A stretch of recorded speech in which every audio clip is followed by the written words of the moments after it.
I think that all of us have lived in a time of incredible change. And if I look, I'm 67 years old, and if I look back at my childhood, it is almost inconceivable that we were doing the things that we were doing at that Right. time.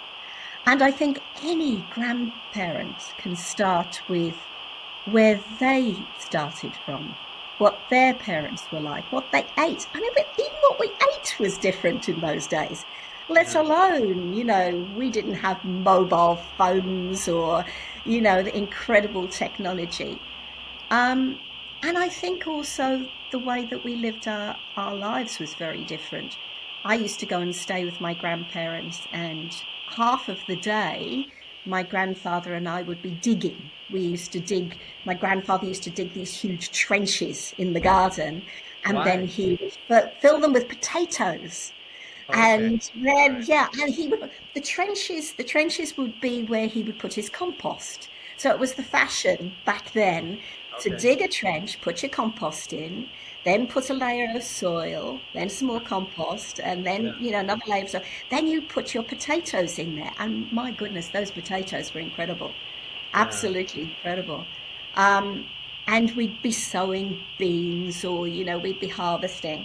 Yeah. And I think um, things like that took up half of a day. We wouldn't drive to the shops. We'd walk with our baskets to the shops. Yeah. I'd go with my grandmother to the shops with a basket, and we'd go to the butcher first, and you choose, your meat very carefully, and even the layout of the butcher shop with animals all over the place, Right. dead animals, was very different from what we have today. Yeah, you don't So see that too those much.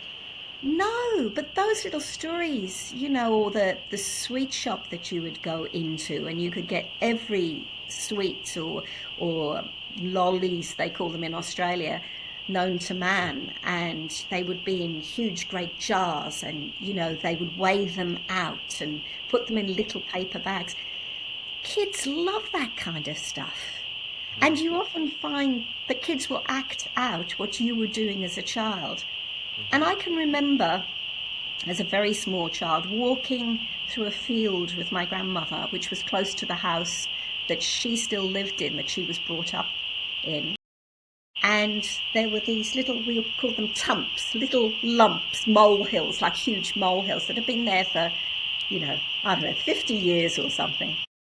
And she would say, "Oh, these were all of our shops.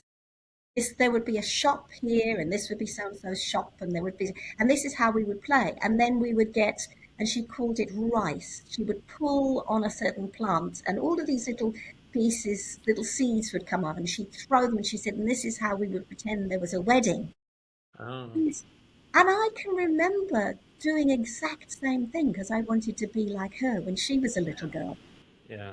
So I don't think you have to have some amazing, extraordinary story. You don't have to have flown around the world or, spent time in a submarine.